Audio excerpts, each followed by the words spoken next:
Today's 12/6/2024.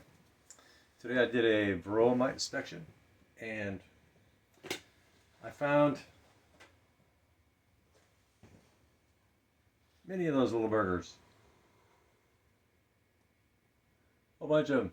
I don't know, probably 200 maybe more. So by keeping this Varroa mite destructor panel that I designed here, I take this out. I try to take it out every day, so I can see the daily drop, see if I have an increase or a decrease.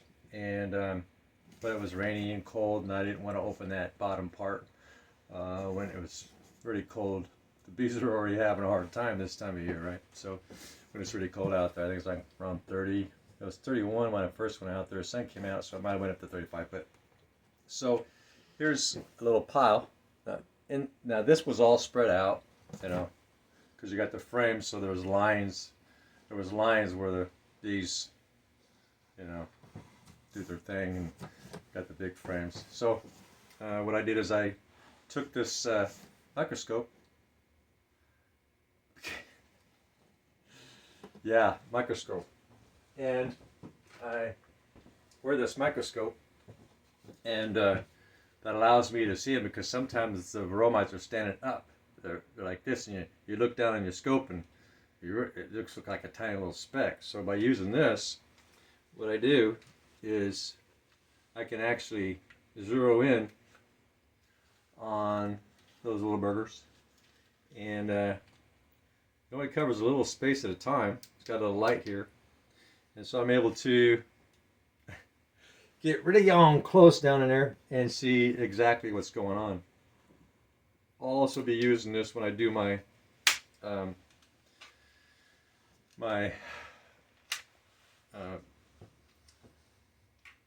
make my queens.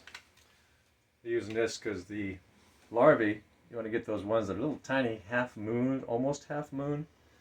That means they've hatched, and so I'll be taking those and making my own queens, so that I don't have to pay $50 or so a pop for a queen. I bought 3 queens. I got 3 queens in around spring, and 2 of them didn't take.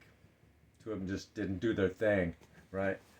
So instead I ended up with 3 hives, I ended up with just 1, because 2 of those 3 queens that I bought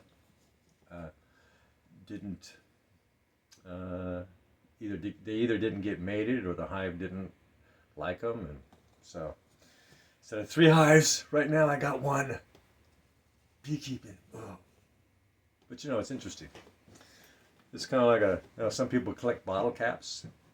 Oh, I collect bees. You know what I'm saying? I collect bees. So, so what I do is I pick off all the Varroa mites using my microscope with this little thing here, tweezers, and just one at a time, clearing the space, one space out at a time. And I also get the chance to see whether the Varroa mites are alive or if they've died of old age, maybe. I want to see the condition of the Varroa mites, because that'll also tell me at which stage they are a lot. You know, are they dropping at an early stage or a later stage? You know, is my treatment in there? My ApiCard working? You know, kind of gives me a feel for what's going on in the hive. So what I do is I'll take this and I'll clean this up, put that in this box here, and keep this ready for my next slide in. And I have found this to be more efficient than killing, 300 bees every 2 weeks or 3 weeks or 4 weeks. Because if I see any Varroa mites, I just, oh, you're in there. Well, you're going to multiply so-and-so every 2-3 weeks, whatever. If there's 3 in there, it's only a matter of time before there's a lot more, right? So as long as I see them, I'm gonna stay on top of them and do all my treatments. Now, when I get to the point where I see none, then I'll probably only check this board once every 2 weeks instead of every day. Every day, what's going on in there? What's happening? Beekeeping. beekeeping. You got to have the patience. You got to have the time. You know, especially to get established. You got enough hives in case you go on vacation. You know, and you come back and things can be really messed up, and you want a number of hives as a backup to replace the ones that you couldn't stay on top of for whatever reason. And so, pretty good, efficient way, in my opinion. The best one I've come up with so far as knowing what's going on with the Varroa mite destructors. And I haven't seen any more DWV. DWV is deformed wing disease or virus. That's where the wings come out. The bees, so the bugs, the Varroa mites get into the cell, lay their eggs in the cell, and then they hatch out, and they also feed off and or carry viruses that infect the larvae bee as it's maturing. And so the bee hatches many times with no wings, or deformed wings, or deformed abdomen, or it looks smaller. It's like something's wrong with it. So the bees that I've taken out lately look really, the dead ones. It's like dead healthy bees. Say what? Yeah, the last 3 bees that I picked up, and I inspected those with my microscope.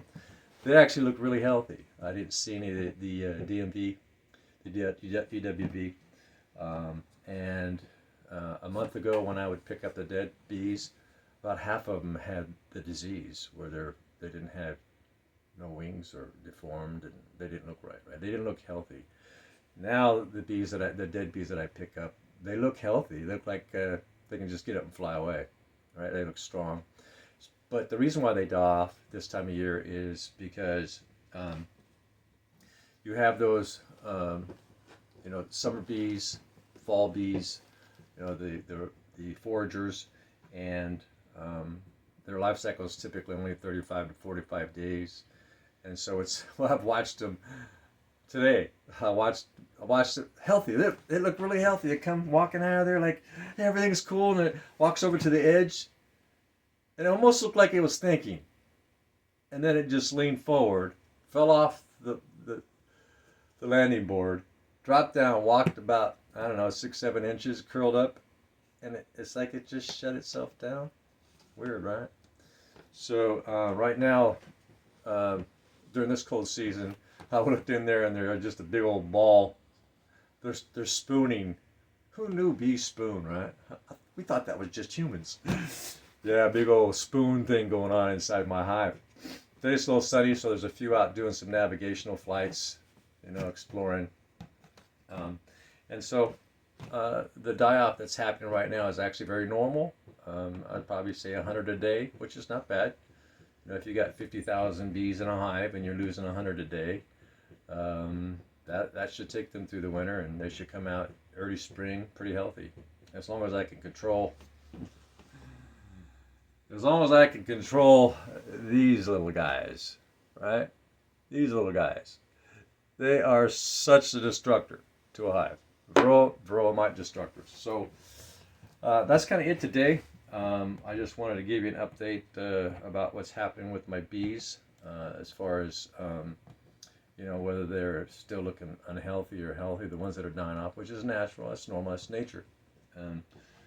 It's normal for a hive to this time of year to have pretty big die-offs. Actually, you can get 10,000 or so or more bees that die off during the winter because it's just nature, right?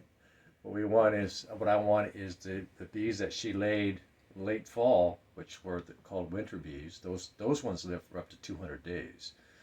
I want those to stay healthy throughout the winter, so that when she starts to lay eggs again in early spring, she's got all the girls in there to help her get the job done, and the hive will take off really, really fast, and it'll be really healthy.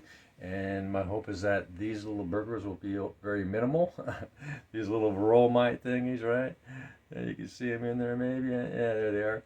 And so come spring, I'm hoping to do a lot of splits, make some queens, and maybe sell some queens right here locally, right?